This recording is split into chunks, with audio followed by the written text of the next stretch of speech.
frustrates me. So today, people, we're going to talk about self-esteem and how unbelievably we have managed to tie self-esteem on our world to what your body looks like, which is really one of the most ridiculous things in the entire world. If you honestly sit and give this some thought, that's one of the most ridiculous things in the entire world. And I've got news for you, right? It was done to us, right? You're not dumb enough to not see that. Have you ever met a guy in his 40s and 50s that's carrying 10 to 15 extra pounds and is actually bummed out on it about it? Oh, Kathy, I love Lake Tahoe. I really do. I miss Tahoe already, but I'll go back every year because I love it. Okay, we're gonna give Decibel Chaos the lifeboat lesson. We're gonna do it very kindly and lovingly. You are allowed to call Johnny Scoville a legend anytime he's on here. You can use the L word, but the one word you're not allowed to call me on the lifeboat is a legend. It's become a thing with me and my brother. My brother gets called a legend a lot. It drives him insane. I'm no legend. I'm a bank robber, people. I'm glad that I'm here, and I'm glad that we're putting out some content. And I'm glad that people are getting help. I really am. I'm not a legend. And if there was a legend to Tommy, it would not be a good one. No apologies necessary. It's just a 2-year running joke. You can absolutely call my brother that. In fact, I want you to. Whenever I have Johnny on, you guys just need to start dropping the L's because it drives him nuts. Thanks, Paula. So Kathy says, I'm kind of a workaholic my whole life because of not being good enough. Well, that's all of us, isn't it? We're here right now having this conversation because we're not good enough. And sadly, we have let society tell us that good enough has to do with how much you weigh, right?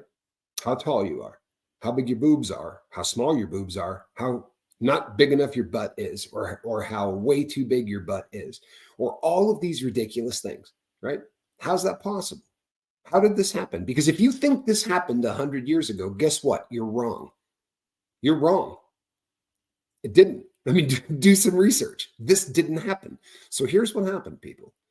What happened is, and this has been this way since the dawn of man, right? Newspapers rolled out, and newspapers were a huge deal because for the first time now, you had the ability to sell in someone's home, right? Now I can advertise to you in your kitchen. Now I can advertise to you in your living room, right? So we're going to start sending pictures in, and God only knows when it was decided that it was just a lot easier to put women who were unhealthily thin into the clothing that these designers make. But when we started the newspaper, that was the very beginning. And about 3% of our economy went to running ads. 3% of our economy went to newspapers. Radio came along, right? Changed everything. And people said, no one's ever going to put an ad in a newspaper again. Newspaper is dead. Nothing is going to happen, right? That's the end of the newspaper. So radio came, and people assumed that the amount of money we spent on advertising would go through the roof because now there's this new medium. But what happened is we just spent less money on print, and we spent more money on radio. But we spent 3% of our budget on it. I mean, of our GDP, of our gross domestic product. 3% about went back into advertising. Radio couldn't show photos. And this was an issue, especially if you were trying to sell fashion or you were trying to sell something that required people look at it, right? Well, then the world was going to come to an end because the television set came out, and now we all started getting screwed. Because with the advent of the television, some very unusual things happened. For instance, if you're the taller man running for president, you win. Do you know this? Like, for real. I think until the last election, which don't start, right? And I'm not saying I don't believe that it might have been tampered with, because I think it was, but it's just not the time or the place for that conversation. But the taller guy wins every time. Why is that? Well, it started when Richard Nixon did a presidential debate, and it was the first one televised, and his upper lip was sweating, and he just looked like, he just looked like a dude that was not very comfortable. and he didn't look like a leader. And for the first time, we started to judge people not on what kind of leader they could be, but whether or not they might look like one, right? And this changed everything. But this TV thing, well, 3% of our gross domestic product still went into advertising. But all of a sudden, this became the most important thing in advertising. Nothing else mattered. The visual, right? And I don't know who the first designer was that thought that Twiggy was like the perfect, but Twiggy, the woman's name was Twiggy, right? Now I got news for you.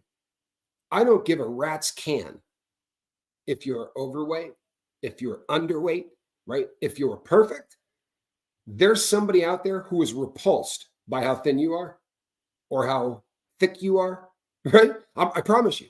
And there is a group of people who are instantly aroused by how tall you are, how short you are, how wide you are, how narrow you are.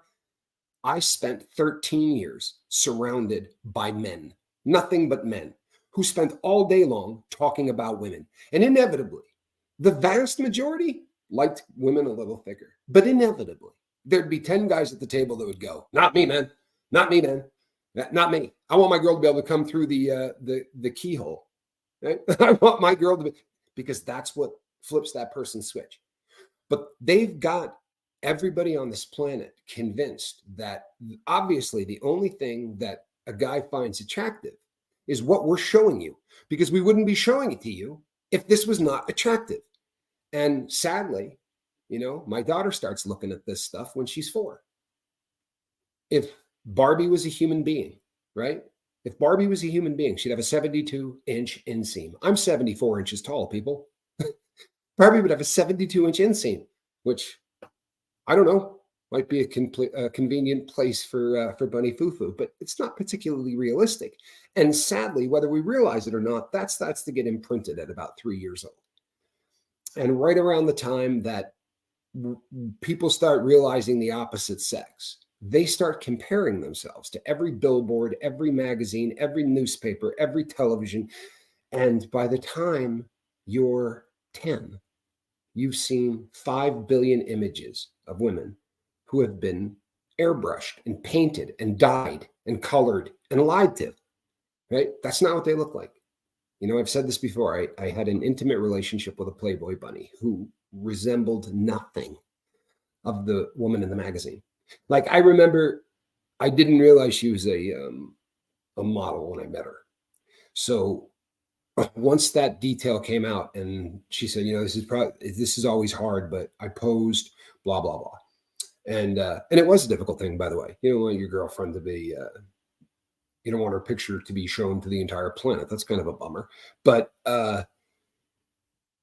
it was just when she finally said, she brought out the magazine and was like, here's the spread. And I looked at it and I was like, when were these taken? You know what I mean? Like, how old is this? And it was a year old.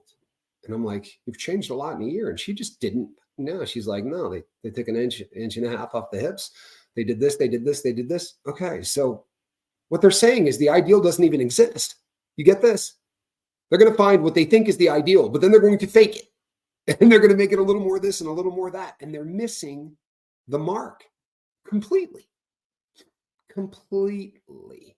Right? Now, there are guys, I have friends who said to me, I wouldn't date a girl over 5'3".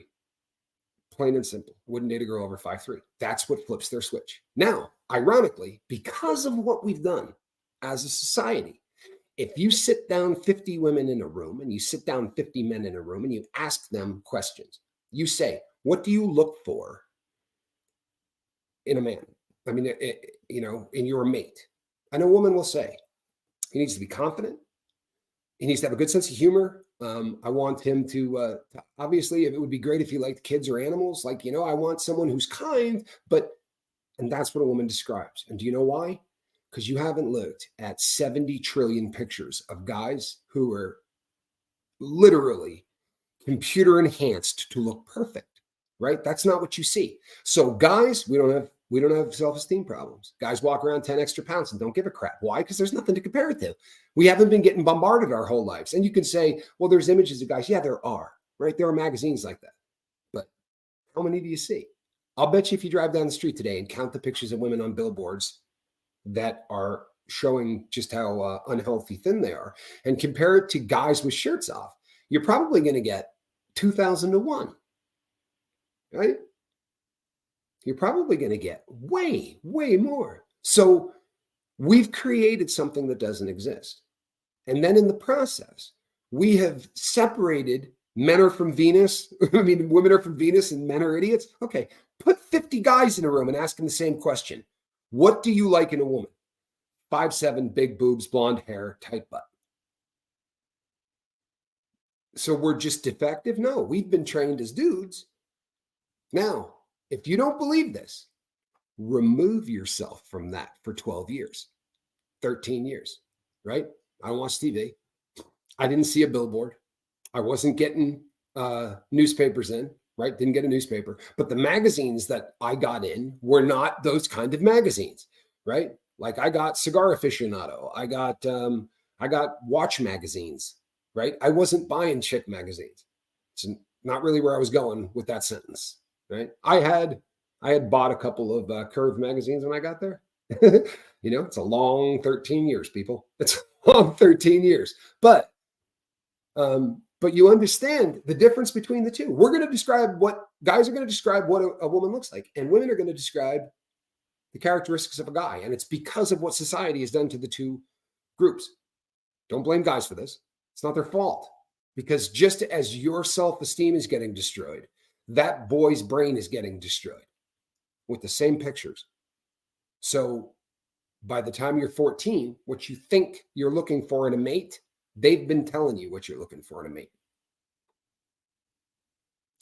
You understand why this is so jacked? So again, guess what fixes this?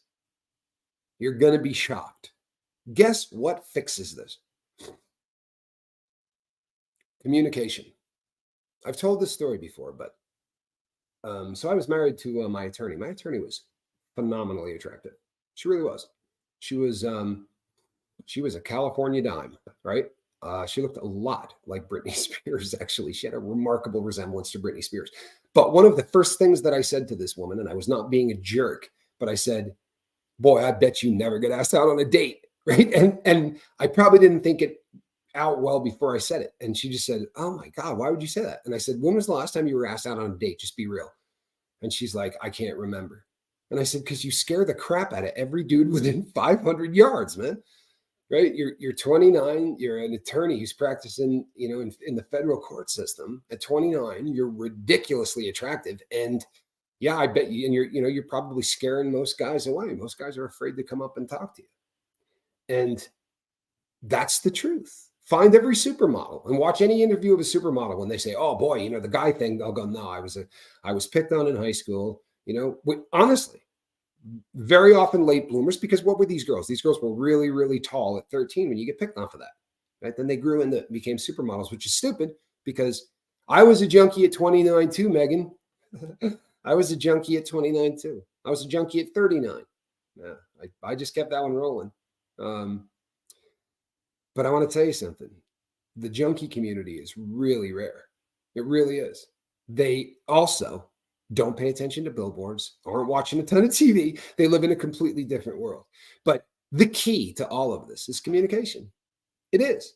When I sat down and explained to this woman what I meant, when I sat down and explained, I can see why you would intimidate men away from you. You're beautiful. You're really intelligent. And a lot of guys are just not that confident.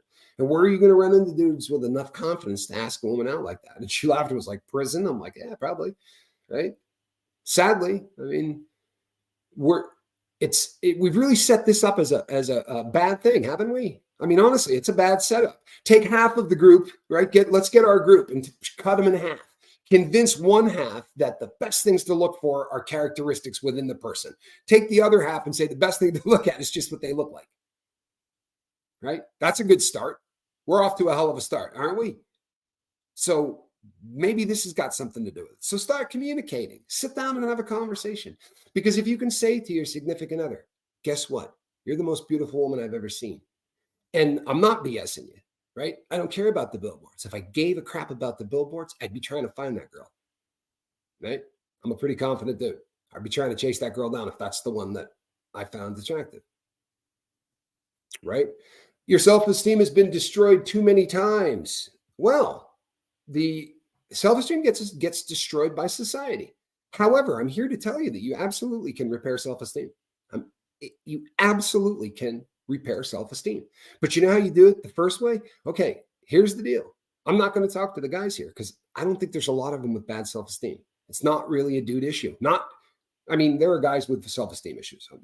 Don't. I'm not making a blanket statement, but I'm telling you, women have it a lot worse, and it's very obvious why. Right? It's really obvious why.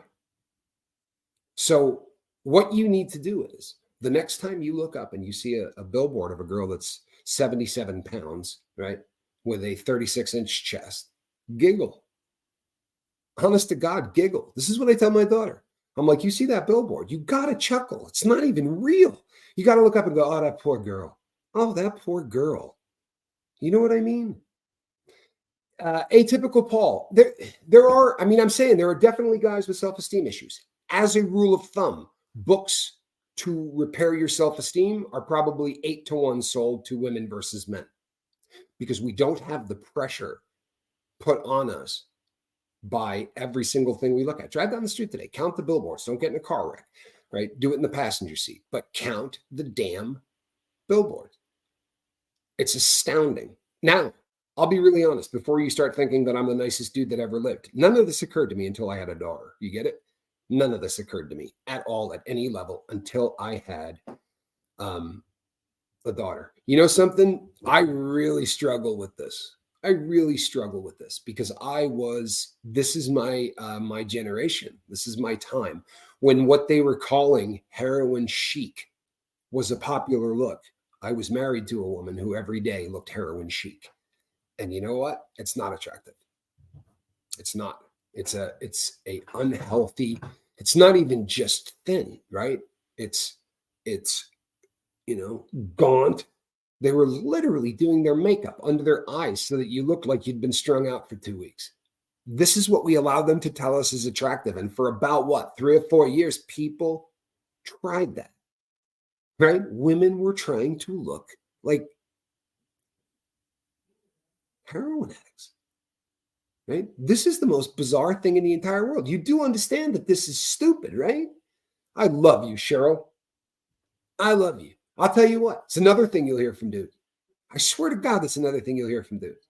Not really into the painted ladies, right? But I'm probably built a little different. I'm super into communication. Joe, that you know, man, good to see you. Hope you're doing well, Joe. You understand what I'm telling you, people? Like, are you getting it? Because this conceptually, everybody can understand this. Makeup feels like a mask. I wore a lot of it.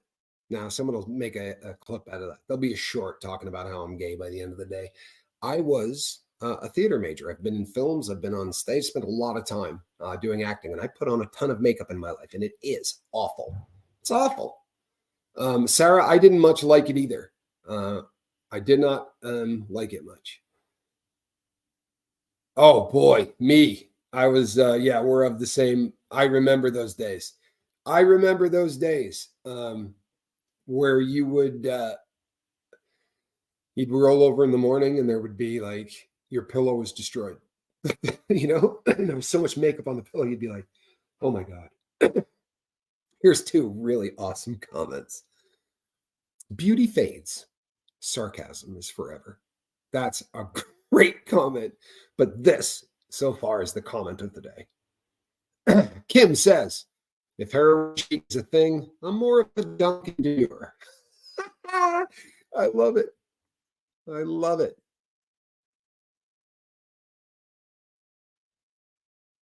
Look at that. Look at that. Atta girl. I quit coloring my hair 12 years ago, and my hair looks beautiful all the time. And no money wasted, huh? No cash wasted. And Smith says, haven't worn makeup in over 10 years, and I'm not going back. Good. And I got news for you. I promise you. I got news for you. Let's just say hypothetically right? Let's just say hypothetically that you are a really twisted individual. Let's just say you're not normal. And you know what flips your switch is wearing a tutu while your significant other slaps you with a fish and The Simpsons plays in the background. It's just how you like it, right? There are 500,000 people on the internet, and that's their thing. I don't care what your thing is. What the internet has done is shrunken the world so that, and this is a problem, it's given an echo chamber to every idiot in the world because they will get in a chat room where the only people in the chat room believe everything they believe and echo it, right? And that's what the internet has done, which is why it creates small little kind of hate splinter groups kind of people. But it also is an opportunity for people to find exactly what they want in life.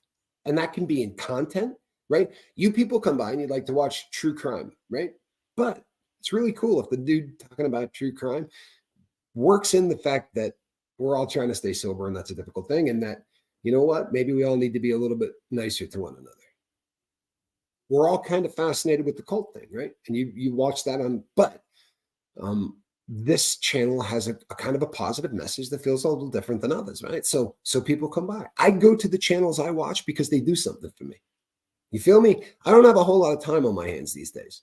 This lifeboat thing blew up, right? And this is a full-time gig. It's a 40-hour plus a week job, full-time gig. And that's YouTubing it, talking to you people and sending back emails and all that. This is a ridiculously long gig.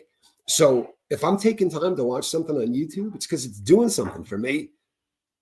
I'm not just an entertainment dude at 53. Like I'm over all of that. I'm sorry, I'm not. I don't go to films. I don't do any of that crap. Well, I couldn't go to films if I wanted to, but I don't think I would be going if I could. Right? I really don't. I'm not. I am. Hey, speaking of devils, right? Here's a perfect example. Stigs. He says, "I appreciate you stopping by my show this morning. If you've never checked out Tommy Stiggs' social club, check it out. I'm telling you straight up, you're going to dig it because it's got a feel that is very similar in the comment section, especially. But when I watch the social club, it feels very much to me like my youth, right? Like the people I kicked it with. My crew was growing up is very, very reminiscent to the people at Tommy Stiggs Social Club. I'm going there to get something out of it, right? Ask yourself what the hell you're getting out of the channel that you happen to be on, or the site that you happen to be on, or the page that you happen to be on. Because I promise you, this thing right here, this is an input device for your dome. So if you look at pictures of painted chicks who've had 4 inches taken off of their body in one place or another and had parts of their body colored different colors, right? If that's what you're putting in your dome, you're going to compare yourself to that. This is an input tool. Don't put stupid stuff in your dome. Don't, right? Sadly, we have this automatic negative thought thing. We got these ants, these automatic negative thoughts that take you apart. During the day, they tell you you're a piece of crap. They tell you that you're not going to succeed, right? They tell you that your kids are failures. They tell you that mom loved your brother more than you.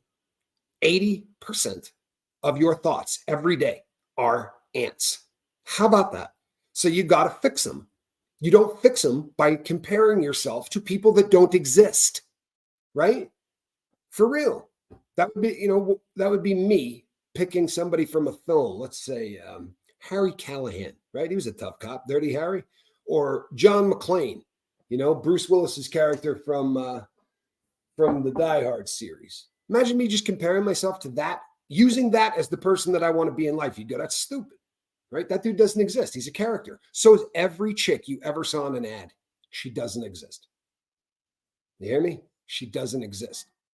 I've met a few. They don't exist. When you meet them in person, that's not who they are. They don't look like that. And I don't think we're far off. I swear to God. And I don't even know, maybe it's already happened, but I don't think we're far off until you guys are just gone out of modeling altogether. I mean, what's the need for women in modeling? You got to pay them an extreme amount of money, right? And a computer could do the exact same thing and do it better, right? It could make her even thinner.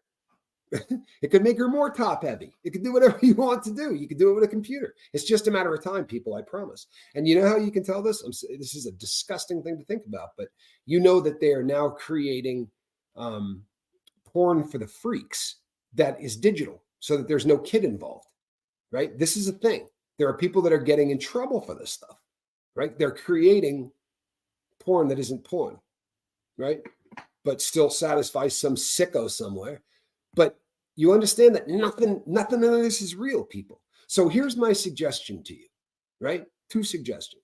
Number 1, if you're getting pushback because of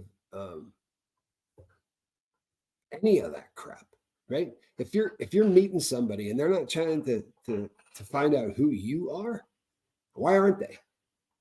Right? Get rid of them. Trust me when I tell you. Oh yeah, the automatic negative thoughts often exploit our insecurities. I'd be really surprised if half of them, right, if not more, didn't. That's what automatic negative thoughts run on. You're absolutely right. That's what they run on. Sherry Rook, I've not seen any of the John Wick films. They came out after my diagnosis. I can't watch films the way they're edited. I get migraines. Sadly, I cannot watch films. This feels like I'm meeting my friends for coffee. Well, oddly enough, you probably are.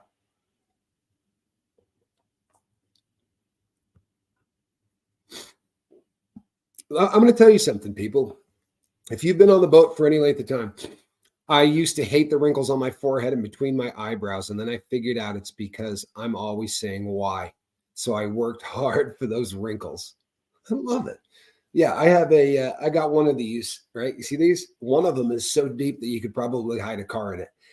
I'm not getting anything done, right? I don't care if I've got $14 million in the bank. I'm not getting anything done, right? If a person doesn't dig me for who I am, then I'm not tripping. And I'm fortunate in that women are going to say, it's a good sense of humor, confidence. Well, I got those, right? Like that's not an issue. I'm definitely a confident dude, right? And I got a decent sense of humor. But there's nothing wrong. There is nothing wrong if somebody loves wildly thin people. Good for you. Whatever flips your switch. Just don't believe that everybody does, right? Don't, because it's a fallacy. You're being lied to. You are, and now we're seeing it, right? I mean, songs like "I Like Big Butts and I Cannot Lie." There are companies that sell what are called yard shots, right? A yard shot is a picture that looks like you took it with a camera, right? These are pictures of women. They cannot be nude because the feds do not allow nude into the federal system.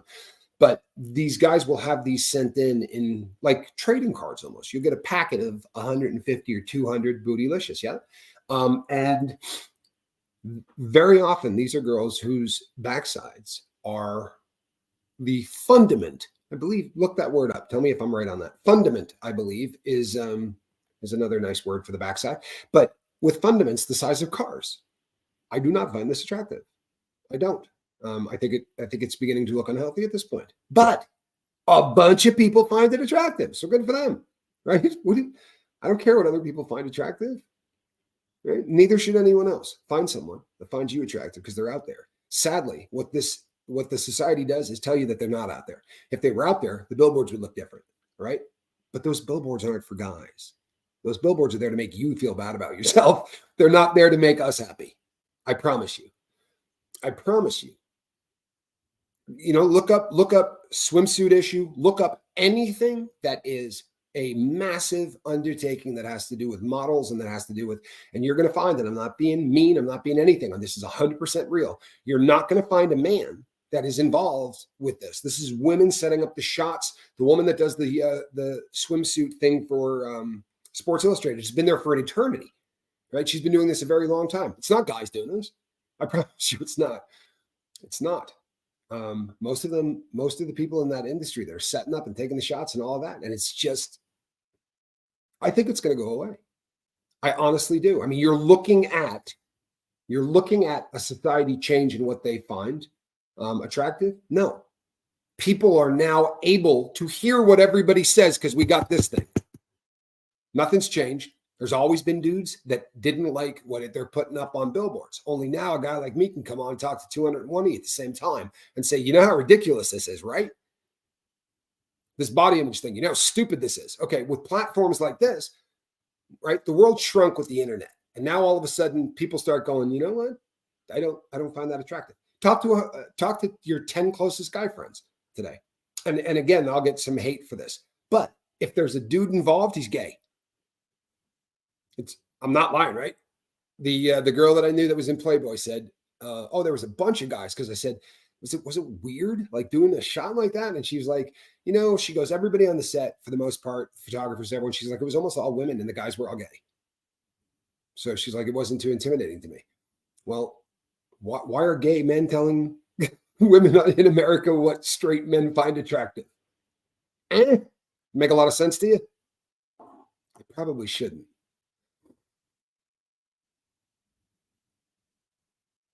Do you know what's really funny? I've read. Good for you, Danessa. Good for you. Kathy says, I'm finding my age makes men not find me as attractive. I used to have one after the next interested. You know what? You know that there are sites literally like, what is it called? Somebody sends it to me as an insult all the time because I'm old. It's like, I don't remember. But there's a dating site for people that are over the age of 50. You're familiar with this. Do you know it's the fastest of all of the dating sites? Yeah. It is probably the largest dating segment of society right now. It's people over the ages of 50 because most of us are divorced, right? And most of us have now, very much like my girl here, now in our 40s and 50s, right? We're like, our time. There you go. That's what it's called. We'll run an ad for him. What do you think? Our time. We're mature. People come together.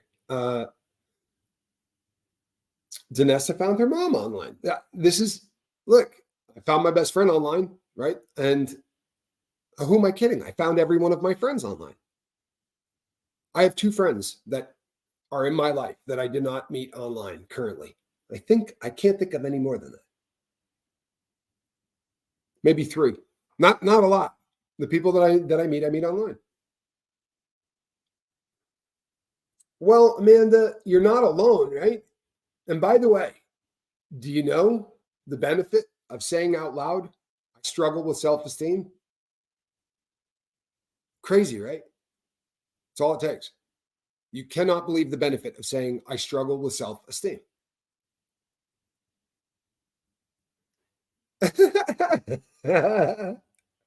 All right, so you did a better ad than me. Spike that football, drop the mic. Our time for sexy geezers. There's my ad. The fact that Tampa Bay man, we're happy you're awake too. Wait a second. You're on the East Coast. You better be awake. It's late on the East Coast. Yeah, there's good Lord, you're not allowed. You hear that? As captain of this boat, you're not allowed to be to feel ashamed for being on an antidepressant. You wouldn't feel bad if you were on an antibiotic. If you were taking something because your body wasn't quite working right, would you not want anyone to know? Oh, I'm taking an antibiotic. Get that on the DL. You know what I mean? I'm having some real problems with tennis elbow, but don't tell anybody. Right? Your body screws up and nobody cares. Why is it embarrassing when it's our mind? And the reason it's embarrassing when it's our mind is because we've allowed a society to determine how we are going to feel about ourselves, right? Based on a diagnosis or based on, any kind of a problem that we have with mental illness. We're going to let that one drag us down too, right? I'll tell you what, how about no more of this crap? Wait a second.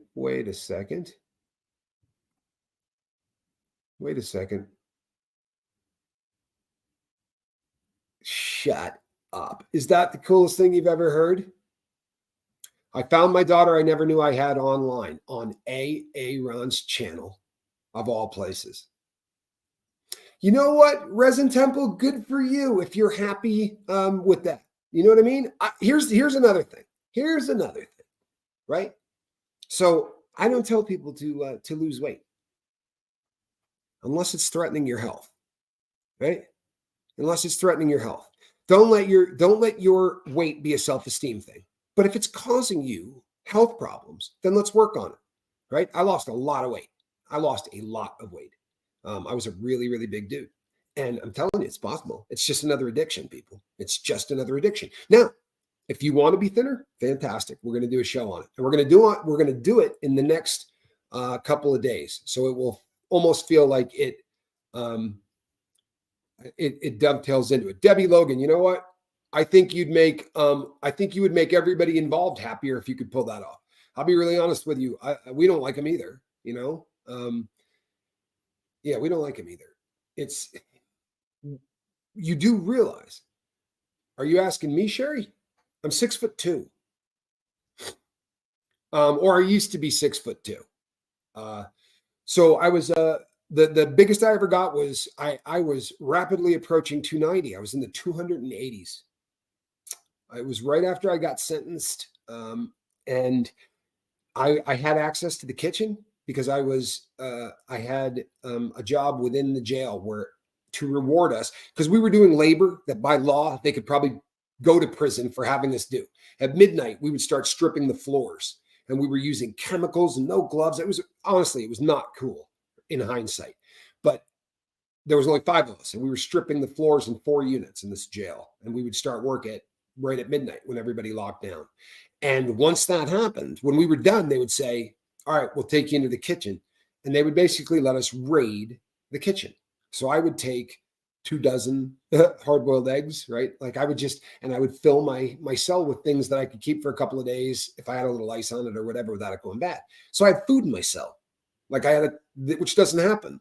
And as a in-house worker, which is what they call them, or what do you call it? A porter. I could also get 3 trays at breakfast, lunch, and dinner, 4 trays, whatever was there. And I was in the intake unit. So they would deliver an entire full cart, assuming that the jail might be filled by the time the food gets there, because it's intake. So there was always extra food, but I ballooned up. I got like 287, I think is probably the highest I remember seeing on a scale. But you could only weigh yourself every 4 or 5 days or whatever, 6 days. It's not like there was a scale there. And sometimes every 2 weeks, it just depends on when they would come in. So I may have weighed more than that. I don't know. But I saw a friend that I knew from the street who got arrested and came in, and he just went, "Oh my God, Rock, you look like you ate a car." And I was like, "Oh, dude." He's like, "Yeah, man, you don't look healthy." And he didn't say whatever. He said, "You don't look healthy." And I didn't.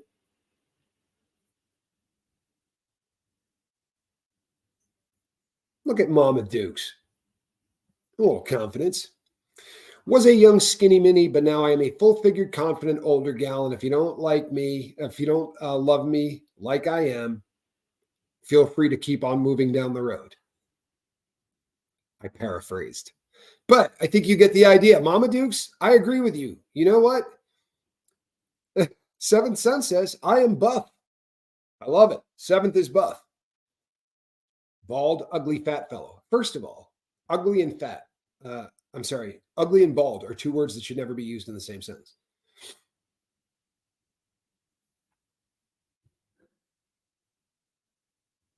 Susie Q. On the bright side, do you know how many women never saw that?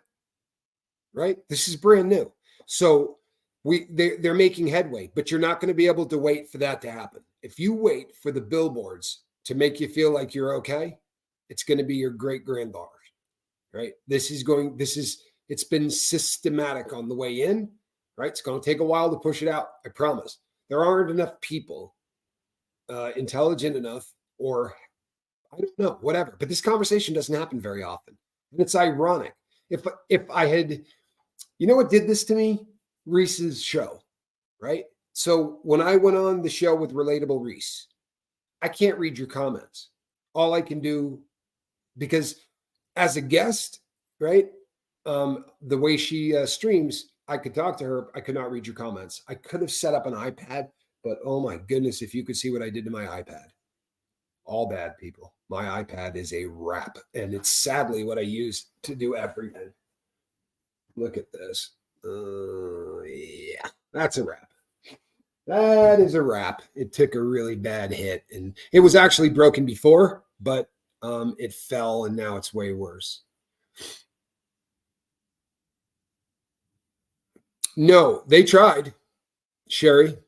Sherry asks a very interesting question. She says, okay, now were you given Seroquel in prison? I saw a documentary that said everybody gets it. Not everybody gets it. A lot of people get it. And they like to give it to people because it puts you to sleep, right? It puts you to sleep. And it's a very, very heavy tranquilizer. And this is a sad thing because Seroquel is traditionally given for psychotic, as an antipsychotic. However, they off-label it for like 20 different things, one of which is just sleep. So I know people that have never had anything, psychotic episodes or anything like that who take Seroquel, but they take like 25 milligrams. And I knew guys in prison that took like 500. And I'll be honest, before I quit doing drugs, I used to buy Seroquel and I would crush it. Like I would hit it with a lock and I would crush it up.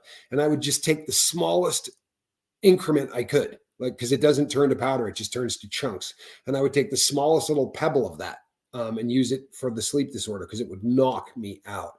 But as I got old, I'm not, as I started to progress through the prison thing, I started to get very worried about messing around. Seroquel is a very strong drug. If you need it, fantastic. But it's one of those drugs that if you don't need, you should not be taking it.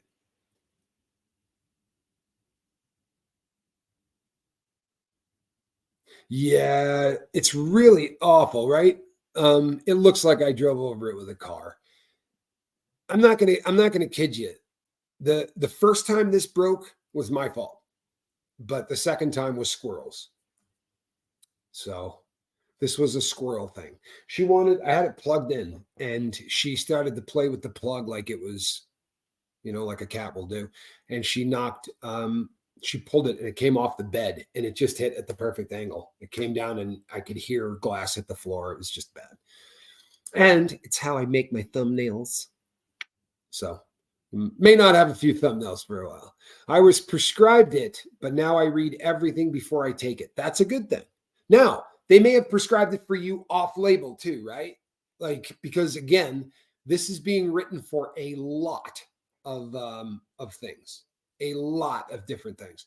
So, but in prison, a lot of guys get it because a lot of guys are psychotic, right? There are a lot of people that are dealing with psychopathy in there, and you know what? They get treated. I don't know that I knew anybody in prison that didn't have some diagnosis, right? Most people had more than one diagnosis. Most of us in there were at least dual diagnosis, maybe more than that, and by the way, I should say this because it is what it is. But when you walk through the door of a prison, they will diagnose you with antisocial personality disorder before they talk to you. This is one of the most disturbing things to me in the entire world. They say, bottom line is this. If you're there, you obviously have antisocial personality disorder. Now, if you've ever looked up antisocial person, I don't have it. I had a drug habit. That's what I had. And sadly, they will diagnose you with things you don't have just because you're there. Is gabapentin addictive? This is a really hard question to answer. It is, but it's not addictive in the way that other drugs are addictive. It's not addictive like heroin is addictive or anything like that. What it really comes down to is when you try to get off of it, there are issues, not withdrawal sickness per se, but you have to taper off slowly, or there's going to be some, it's going to make the symptoms you're treating seem way worse when you start coming off of it bad. So it is and it isn't. I took it for 3 years, every single day. And I decided when I left prison to stop. And because I didn't want to have to go and get a doctor's prescription and all of those things. And I now had access to doing things like hot tubs and things that were going to make it so that I didn't have to take as much medication. But I quit cold turkey and I had some issues. Some of my joints, I had joint pain for days, but it's not like heroin, if that makes sense. And this is a great comment because she's 100% right. It will give you no buzz. If you take it the way you're supposed to take it, you're not going to feel it. I promise. And I took way more than most of the people that were taking it. They wrote me a prescription for 3,800 milligrams. It was either 38 or 36.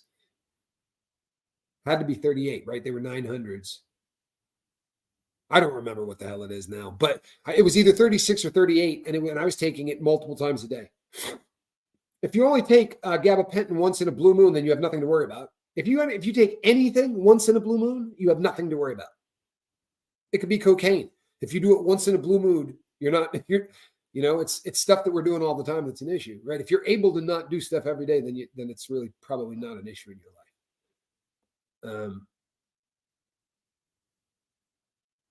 Barbie World says gabapentins suck. And this is the thing with treatments, especially nerve pain drugs. So gabapentin, which was not designed as a nerve pain drug, that's off label. It was an anti-seizure medication. And they found out what it did, and it's now prescribed more off label than on label. It's really now a medication for people that have nerve problems, restless leg, things like that.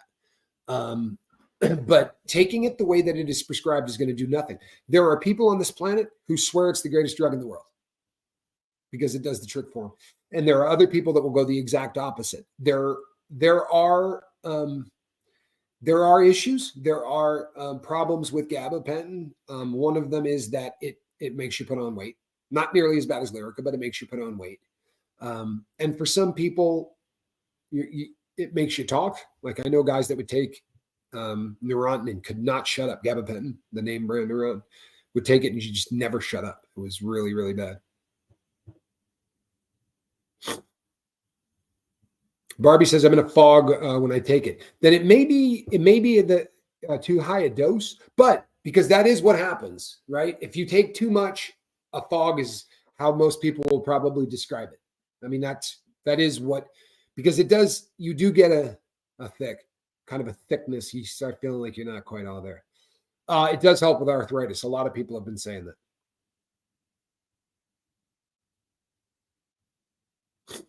Oh, if you've had a drug problem, Millie, you need to let them know because it's not a good drug for people that have had drug problems. It is an abusable drug. I abused it. I did. I ate gabapentin to get high in prison before getting sober. In fact, it was a very, very popular abused drug in prison. They took it off of the formulary in there. They don't give it out anymore. And the reason that they did, some people are grandfathered in or whatever, but see, this is junkies, pardon me. I know it's not such a nice word, but like hardcore needle addicts who are addicted to heroin would say that gabapentin gives you the body buzz of heroin. It doesn't give you the mind buzz of heroin, but it gives you the body buzz. Your body actually feels like it does on heroin if you take enough of it, right? But so the people who are addicted to opiates run a real serious threat of abusing gabapentin. You hear that? If you have struggled with opiates, you are going to abuse gabapentin. I mean, it's going to be hard not to. I shouldn't say you're going to. It's going to be very hard not to. I promise you, because it is a very similar feeling. See, and thank you. I'm so glad you said this. Gabapentin has been my miracle drug. And this is every drug. There's somebody saying that right now about Seroquel, right? I promise you there is. Because, see, here you go. There's somebody right there. VP, Seroquel is a lifesaver. If you get the drug that you need, it's like everything levels out. And now VP is as normal as the day is long, right? Like you get what you need. It's the perfect drug. If it's not the perfect drug, guess what? You didn't need it. I promise, right? There's a different drug. And this is why you communicate with doctors. When I say, GABA made you sick, cup of coffee? I've never heard anybody say that. I've never heard anyone say that. That's odd.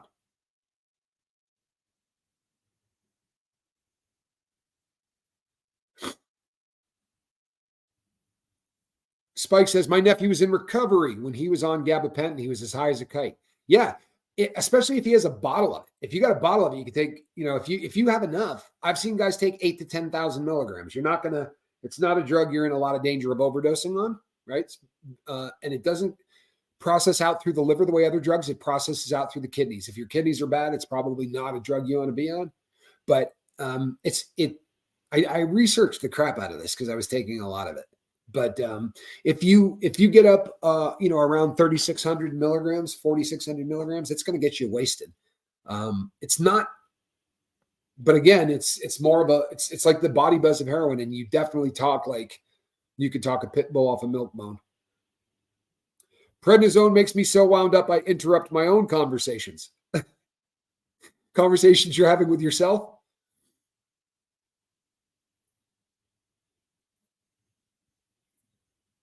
Our brain chemistries vary so much. I hope someday soon that drug prescribing for brain health is more of a science than an art. Sadly, I do not believe that that's going to happen. I wish that it would, but I think that treating the brain is always going to be an art. I really do. And I don't think that the chemicals are always going to be the answer. I think that they play a part, but I think that connection, sorry to keep beating this to death, people, but we were designed by God or whoever you believe designed us to need social interaction. So much so that when they say food, water, shelter, social interaction, right, is now listed as something that's going to take you off of planet Earth if you don't have it. You hear me? You're absolutely right.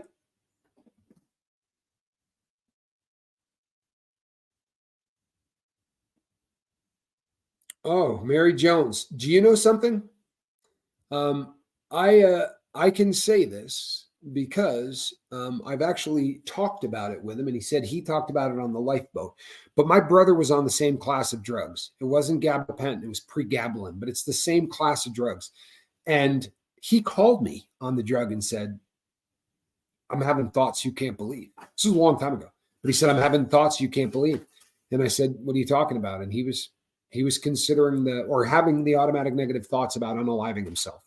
And this is one of the things that they warn you about with both gabapentin and pregabalin, that it can make people have that kind of ideation, right? Bad. So um, you have to be your best advocate. You have to talk to people, um, and you have to tell your doctors if it's not working. And you know what? If it's almost working, or if it's kind of working, that's not working. Because I talk to people every day who go, I'm on, they've got me on whatever. They got me on Prozac, and I'm better. It's not great, but it's way better than it was. Keep talking to them until it's great. I promise you, they're going to find it. I shot down every single antidepressant on the planet until they finally tried me on the bupiron. RM Blake, it's always an honor. Glad that you're here. Yeah, I was tried on virtually everything, and when I got on bupiron, and you know what, we're all adults here, right? Everything I took had an effect on my junk, right? They affect men in their in the guy parts. You no longer get aroused. It basically just stops that, and that's not such a big deal in prison, right? Shouldn't be, but it is. You know what I mean? Like you start feeling like you're not yourself. That's an issue. And so I would go, no, I'm not taking this. No, I'm not taking this. And it was a non-issue at all with with when they found Wellbutrin, my my stuff works. And if I need it, I probably never will, but that's not the point. See, perfect example. Wellbutrin bad. Wellbutrin for me is great. Absolutely great. And I don't need it. I don't need it every day. In fact, I don't need it. I can go months without it. But when my stuff comes on, right? When my depression comes on, I'm good to go. Wow, you know what? This says a lot about your body chemistry right there. Hydrocodone, and for those of you who don't know, that's a painkiller, right? Makes me chatty and want to clean my house. Been sober 8 years. My house is messy as a result. I gotcha. I am a talker on opiates. The stuff that usually makes most people talk, I went the other direction. You know what? They had you on one of those, my brother, because that is actually the same thing. Wellbutrin is the name brand, and bupropion is the generic. So they probably, at one point, you probably had, right, the name brand, and then they gave you the generic. Hey, how's that? Everybody see that one? Wellbutrin and Lexapro have made me again. One of my children takes Lexapro, and it was the miracle drug. Like, tried everything, and when the Lexapro, that was to my child what Wellbutrin was to me. So you understand, we're all different. Oh yeah, Valium. Valium, it would be diazepam, and diazepam is a very, very addictive substance. And it is an addictive substance that if you're taking it every single day for say 2 or 3 years, now you can't quit. You'll have to do a taper, because a cold turkey quit on alcohol or benzodiazepines can kill you. Everybody hear that? A cold turkey quit on alcohol or benzos can kill you. You can go into seizures and die. The number one cause, or the number 2 cause of death, right behind unaliving yourself in county jails, is acute alcohol detox. So the withdrawal from alcohol that will kill you. It's a real thing. So if you're listening to me and you want to quit, talk to a doctor before you quit anything. That's the right thing to do. I'm not a doctor. Talk to one. Duloxetine. So I did duloxetine when I was still a druggie. They were sniffing that in prison, and it does, but it's the worst smelling stuff in the entire world. It's got like a mint kind of a scent to it. But I snorted duloxetine a couple of times. Awful.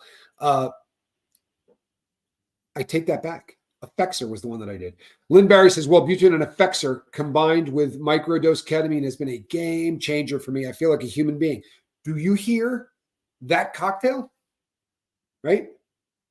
So that took hit and miss. I'm really doubting that Lynn walked in and they said, here you go, have some Wellbutrin, have some Effexor in this dose amounts, and we're going to do a little bit of microdosing with some ketamine. Right? I don't think that happened. I think that Lynn probably spent a while working on that. What about the makes you die? What happens is your body becomes dependent on alcohol or benzos in a different way than it becomes dependent on opioids. So people will say, I had a friend that died in withdrawal on heroin. You don't die from heroin withdrawal. You don't. If someone does, and it happens very infrequently, but if it does, then hold on one second. I literally had a complete brain right in the middle of a sentence. Everything I was thinking was gone. How's that? Has that ever happened to you?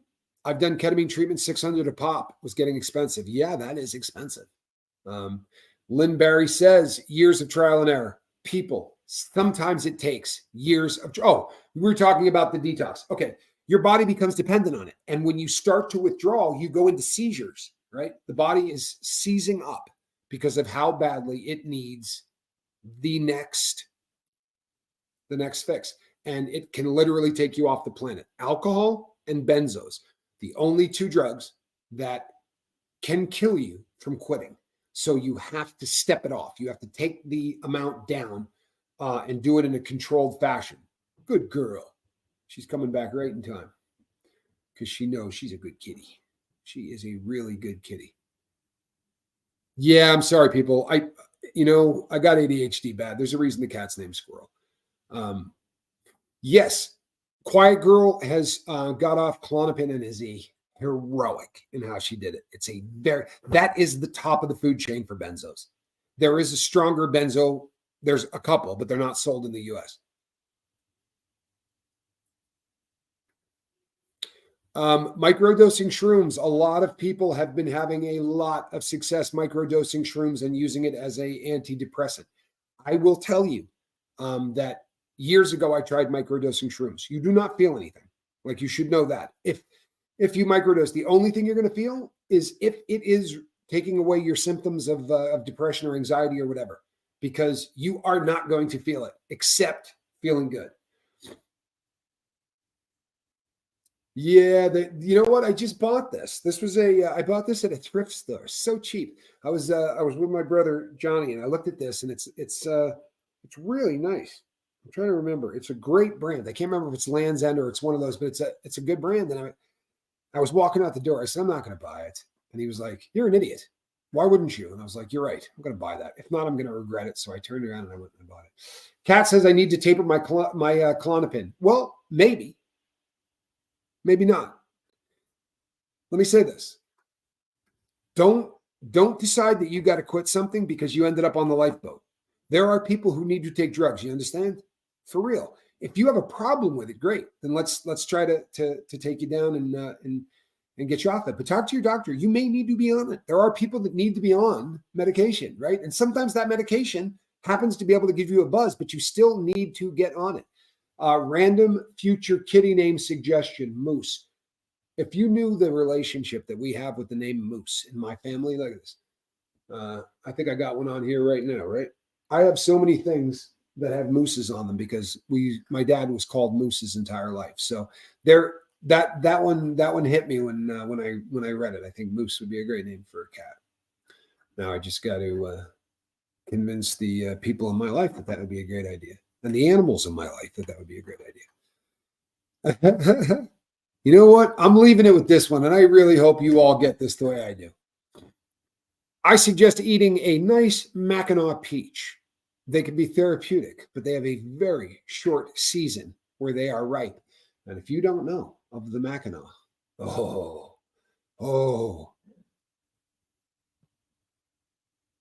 my God, I had no idea.